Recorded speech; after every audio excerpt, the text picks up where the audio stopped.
TSPN is happy to bring you Foothill Critters, a show for and about local pets, farm animals, and wildlife of our Foothill community.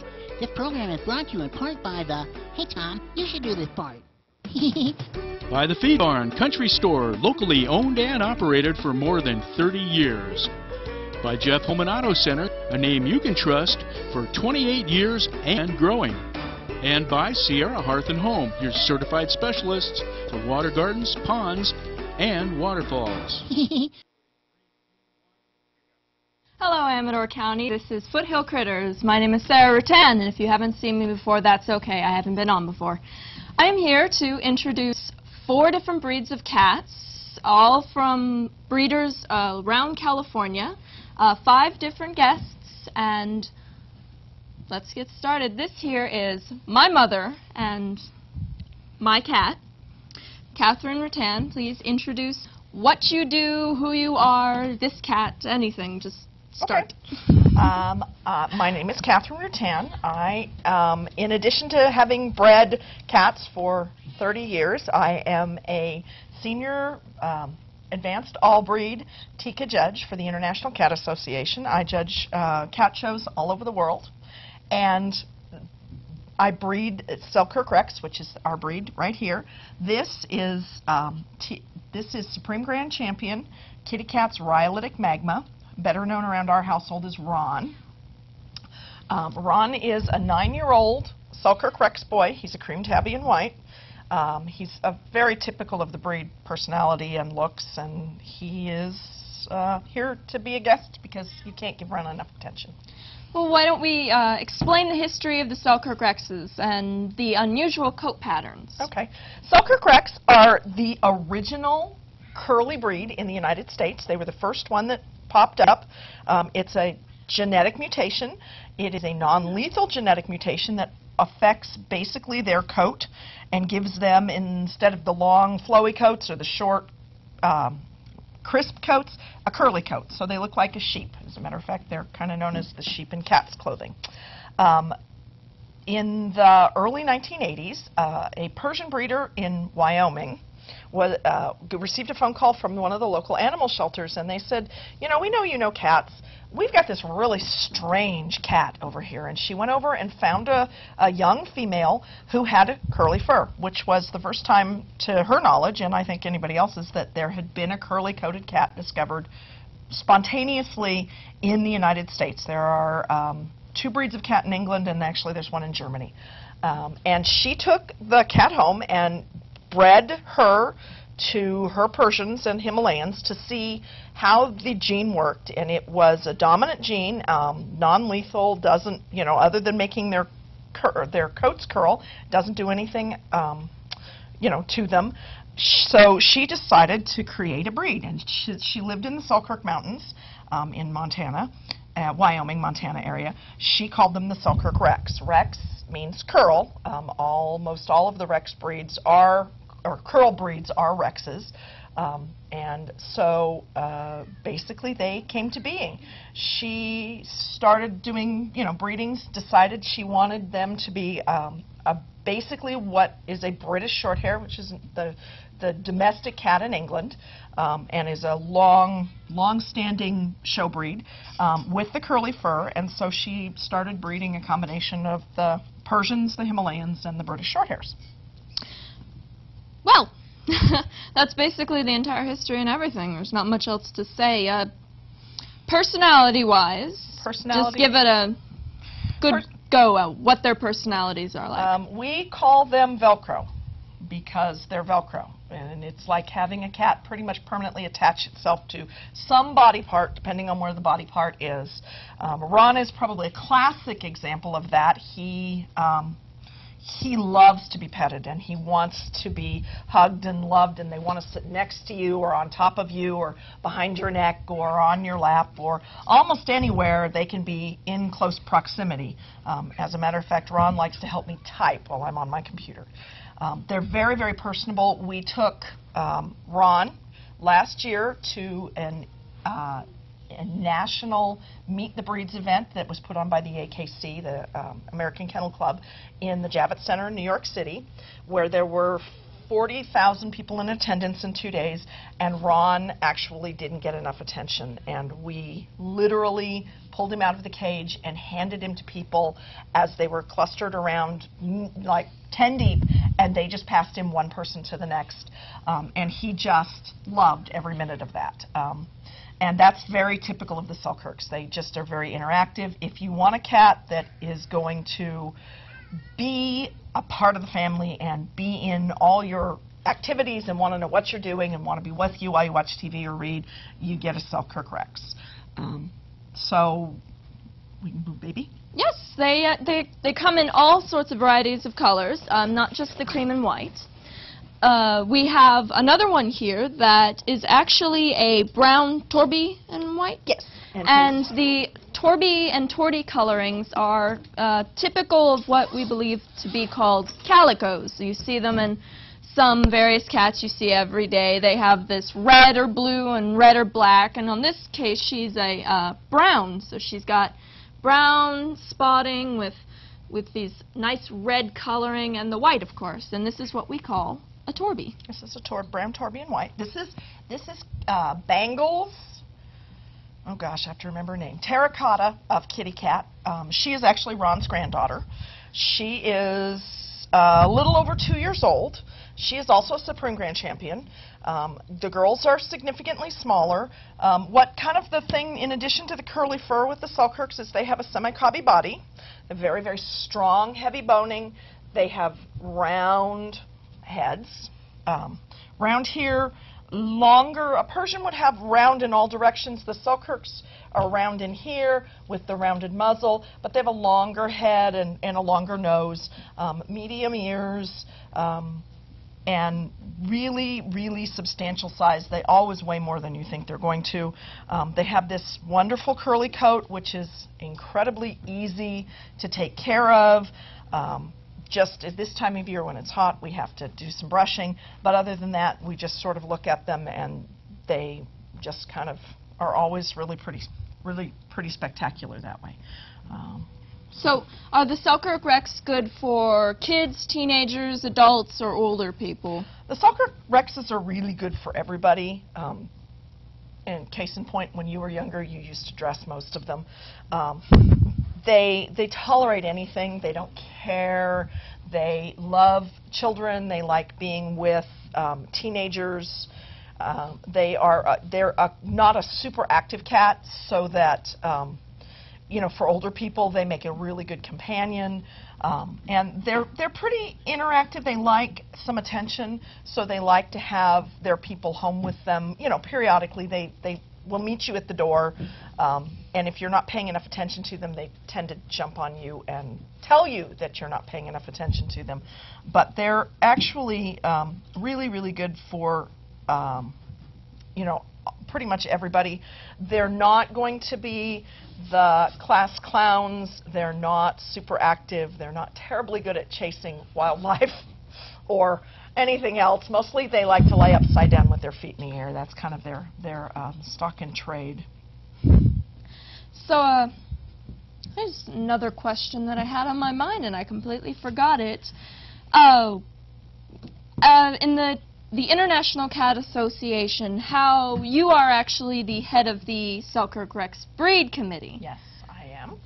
So how would you say Selkirk Rex's rank in terms of size in the TICA organization? You know, we are still a fairly small minority breed.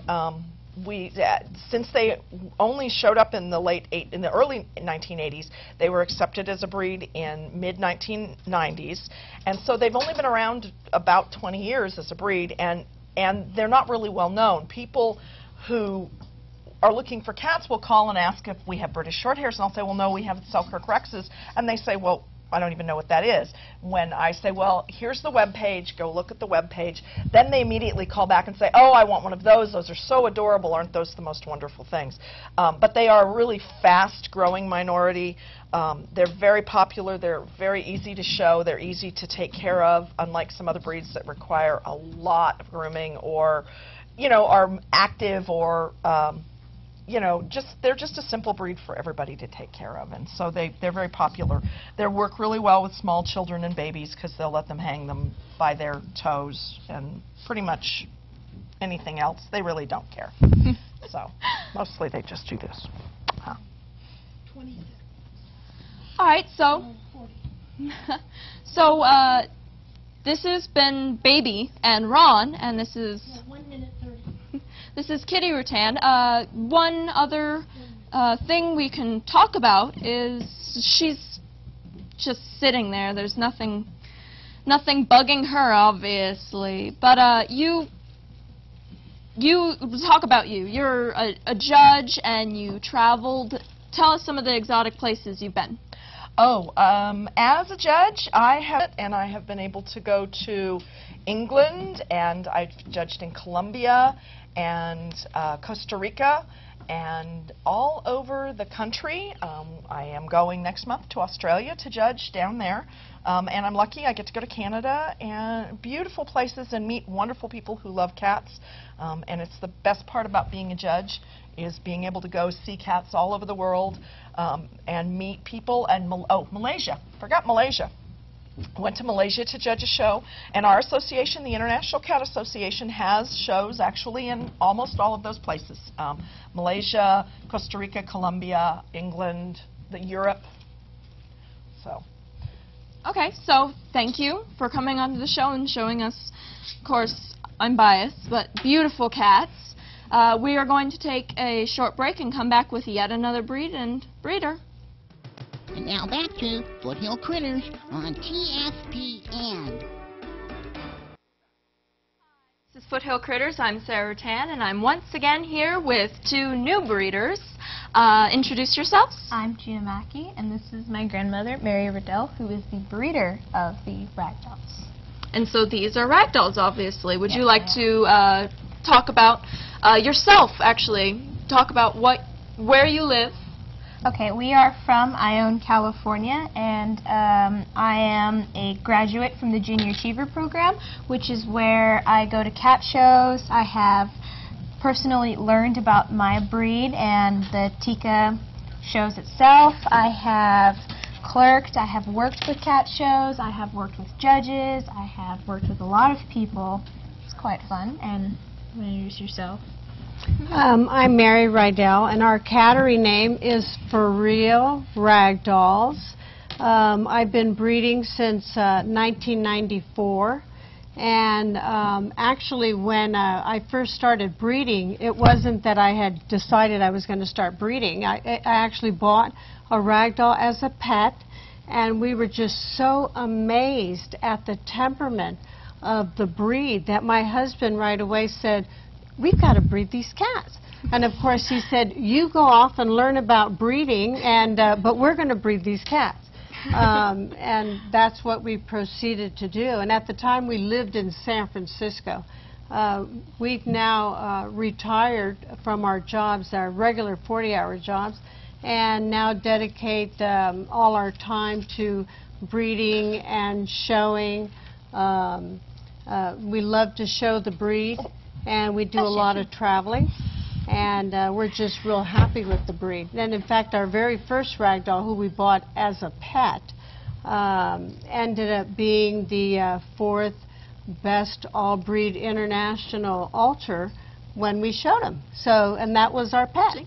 But that's where we started off breeding this lovely breed. Definitely good start.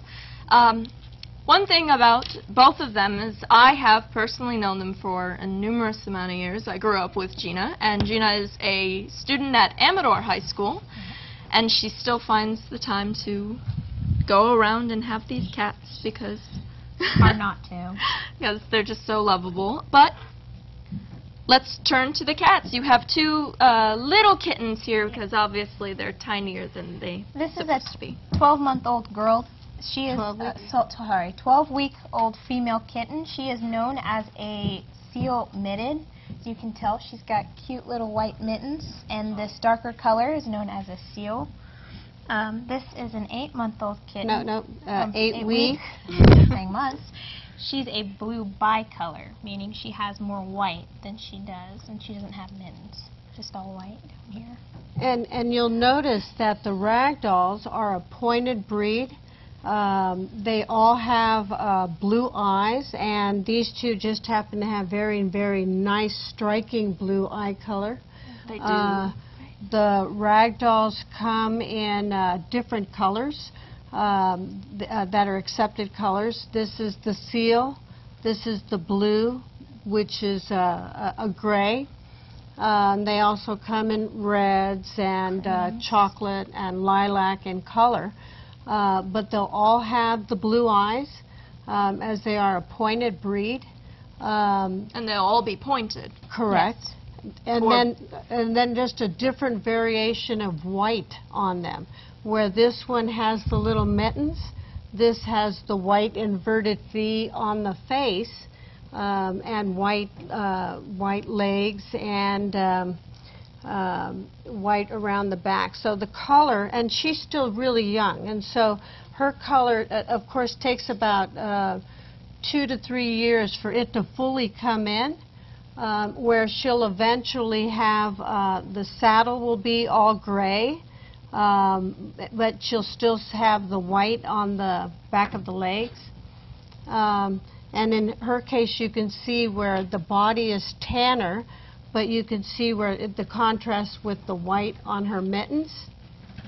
She'll also have like a white chin, and it'll have a cute little white stripe right down her stomach, where everything else is colored. And we also have a different pattern, which is the color point, which is like a Siamese, where you're still going to have the pointed color, pointed on the face, and then the lighter tones on the body, but then they don't have the white on them at all.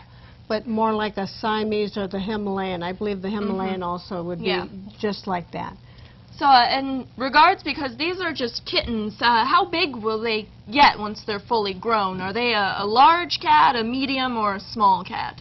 The males, and especially once they're neutered, can get up to 15 to 20 pounds.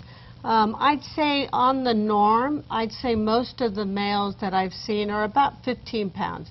But you do get some that get to be about 20 pounds when they're neutered. And that's not being overweight. That's a good weight for them, you know. The females are substantially less. The females are anywhere from about 10 pounds to 12, 13 pounds. So still some substantially large cat, but not as large as the males. Right. Which is typical of most of breeds, is the females seem to be smaller than the males. Not sexist. One of the things that's really nice about this breed is that they're normally very easy to take care of. Their coats are like rabbit, very soft, and minimal undercoat, so that you know, they'll look very good. Of course, during certain times of the year, we always tell people you should comb them out once a week to get that loose hair out. But they're just an easier breed to take care of and maintain than, say, a Persian, which I would think in a Persian you'd have to comb it every day, where these you can get away with not having to do that. So with the Selkirks, we had the history of the Selkirks. Would you like to give us a small recap of how the Ragdolls came to be in the teak organization? The original person who founded and started the Ragdolls was Ann Baker, who came from Riverside, California. And it was back in the early 1960s when she, for whatever reason, decided to start a new breed. And there's a lot of history behind the lady, and some of the stuff, she was really good at advertisement and you know, getting the breed known. And she talks about how the original female that she used which was just a white cat, long hair, and how the kitty had been hit by a car, and she was pregnant, and that when the kittens were born, that she said that they had no feeling, you know, but of course, you know, the cats all have feelings, you know, that they can feel, they can sense pain. But that was kind of like her advertisement gimmick to say that they didn't feel pain. That's where actually the name ragdoll came from. It's because they're, Kinda you know, fleeing. easy The going. Raggedy Ann dolls. Yeah. Kind of broken. Kind of broken, just a little. Yeah. But that's where originally the name came from, and then in 1965 is when she actually got them registered with one of the associations, and also she had used that white cat with a pointed cat, and you know, we think that it was like a Berman-like cat, which would give the blue eyes and the pointed gene. And then she also, from our understanding, is used a Burmese in the breeding. And then from there just started diligently using and breeding only to those cats that she was getting. That's how the breed started. And then from there, she started selling kittens, and people would sign a contract that they would always have to go back to her to breed their males with.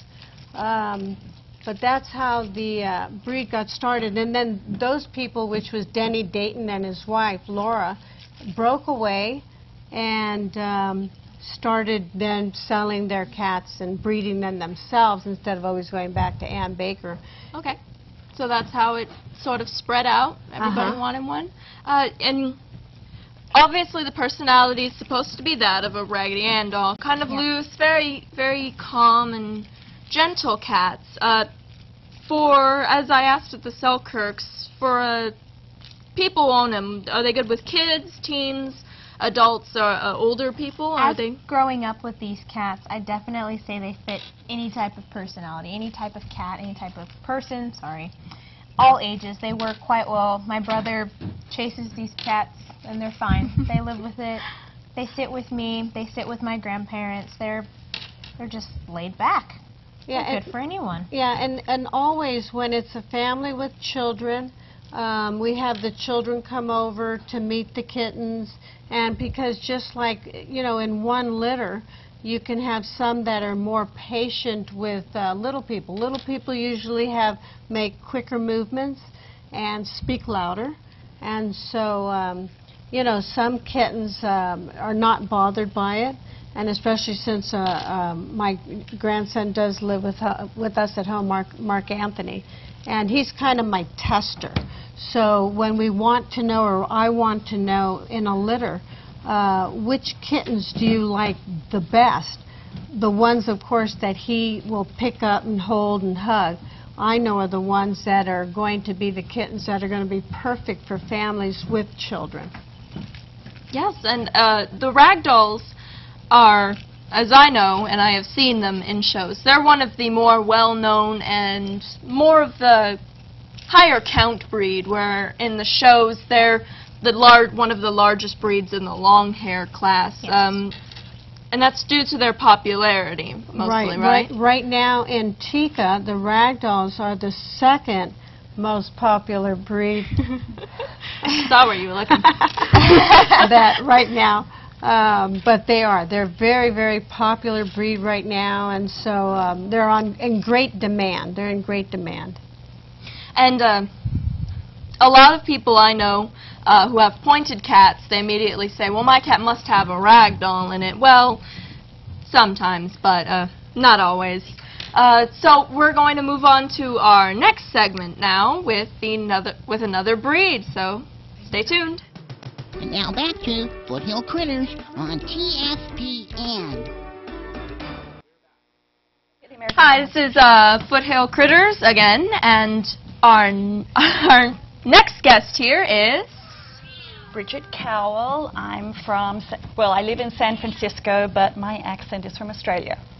Yes, so definitely a little bit of a distance to travel.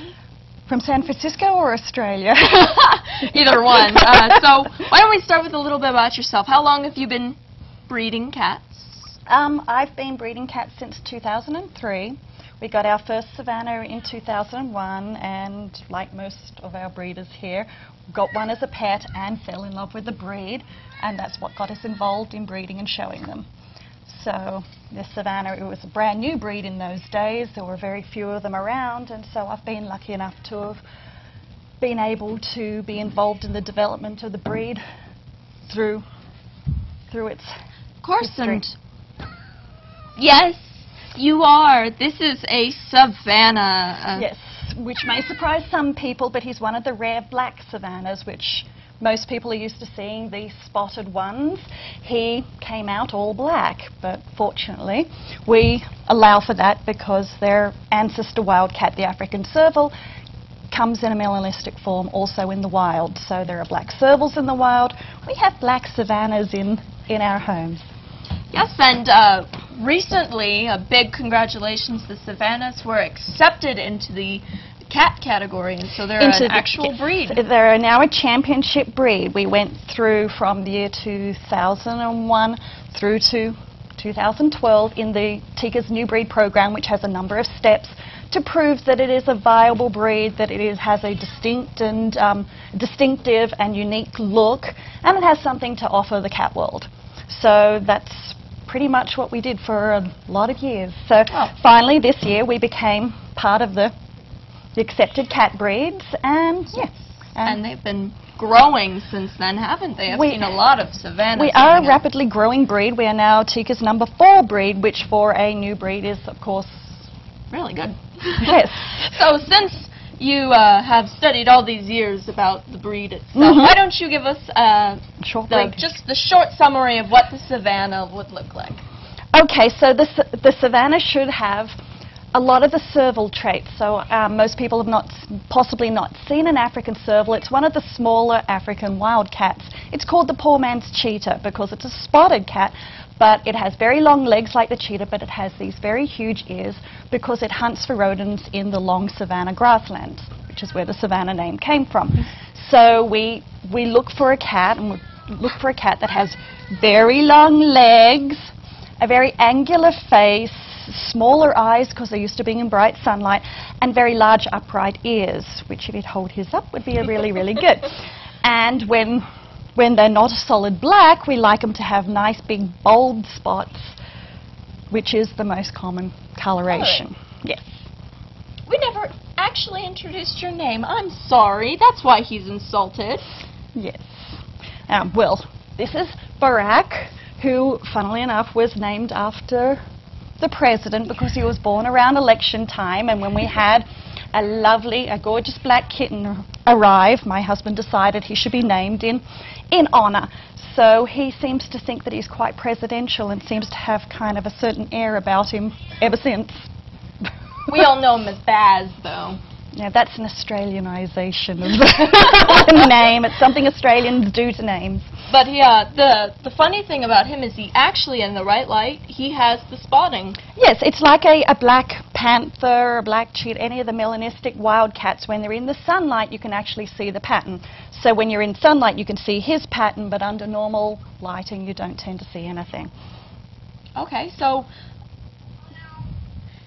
Hi. What did you see? They're personality-wise. Let's go because. Well, he's actually being very, very sedate for a Savannah. The Savannahs are a very high-energy breed. They're one of the more active breeds. We tell people in terms of the established breeds, they're most like the Bengal and the Abyssinian in terms of energy levels and intelligence. So they're the kind of kitties you get if you want a cat that does things, that doesn't lay around all the time. You want one that wants to go for walks with you on the leash. You want one that wants to play with you more than sit on your lap, although he does sit on the lap.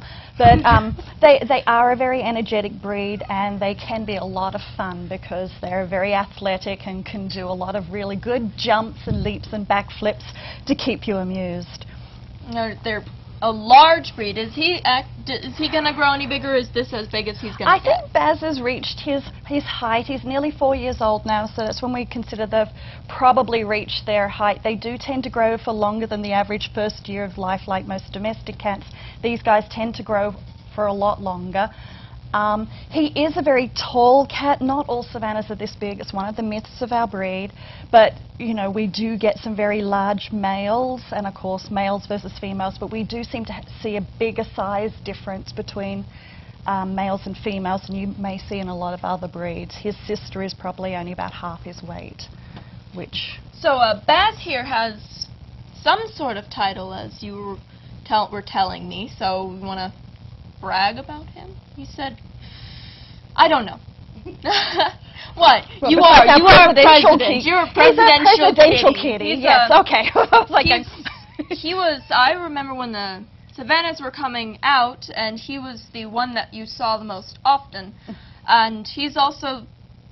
Is he the only black one that's in show? Well, he was up until very recently, but now that we've gone into championship, he's no longer eligible because registration code kind of things. But he can only be exhibited at shows, can't go into show rings anymore. But his nephew, who is also solid black, is actually currently the #1 Savannah internationally, and is also a solid black Savannah. So carrying on the fine tradition. Well, with these breeds, I've seen it many times. You have F1 and all of these generations. Which can be very confusing. Yes. It's something we use a lot in Savannahs, and I think in the past with Bengals they did too. And this really gives you... He's a little bit of a mummy's boy. The F number tells you the filial generation, so the number of generations away from the African serval. Because this has been a hybrid breed that descended from an original cross of the African serval with a domestic cat, we needed to have a way of representing how close they were in heritage to the wild cat. And so an F1 is 1 generation away. Its father was a serval, its mother was a domestic cat in general. And so, oh yes. Now Baz here is what would be called an F3, so he's 3 generations away. Definitely a mama's boy. Your face was dirty, apparently. He likes to give kisses. He is a sweetie. But so he's 3 generations away from the serval. So to be eligible in championship, they need to be at least 4 generations away and at least 3 generations of Savannah to Savannah breeding to be considered a pure breed, as opposed to just a hybrid. But fortunately enough, because of the wildcat that was chosen, the African serval is known to be the most domesticatable of the wildcats. It's being a smaller wildcat, it doesn't see the human as prey. He's not trying to eat me, he's just trying to wash me. But they are also very, very interactive. They like humans, they like to hang around with humans, they like to interact with humans. So from the very first generation, from those F1s, we tend to have a cat that really likes to be with humans, use a litter box, eat cat food, sleep in your bed, everything a normal cat will do. They just look a little different.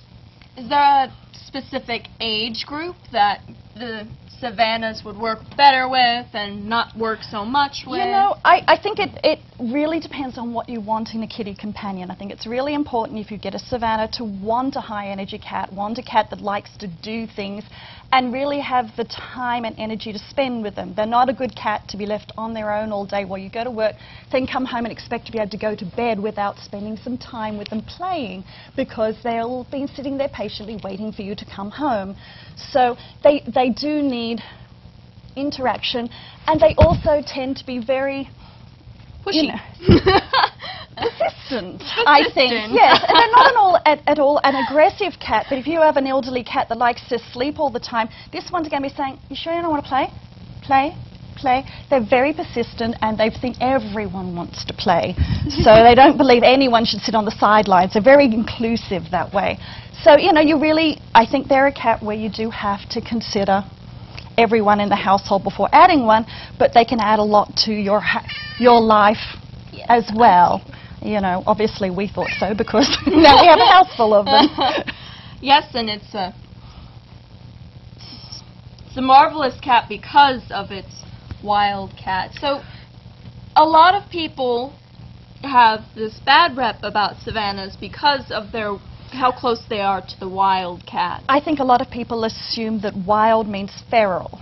So a lot of the assumption is that because they have wild heritage, they must act like a feral cat. So you're going to have this tall cat that's going to, you know, not be able to be touched, not be a good pet, and they tend to react differently to them. If a cat that looks like a wild cat hisses, it gets a different reaction from if the fluffy ragdoll hisses, you know. So a lot of it is your perception of the looks more than anything else. But as you can see, he's hardly wild and dangerous.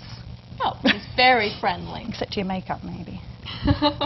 But they are good protector cats, right? Really? Well, you know, I guess they are, because any number of people have come into my house and gone, oh, you know, so people do think of them as worrisome. So burglars would come into the house and think, that is a vicious cat, and then probably not do it. and probably So- flip out. So yes, they're probably good that way. They will hear anything because the Savannah usually has very large ears. They're actually very functional ears, and so they can hear the slightest noise. So in my house, they tend to hear things before the beagle does.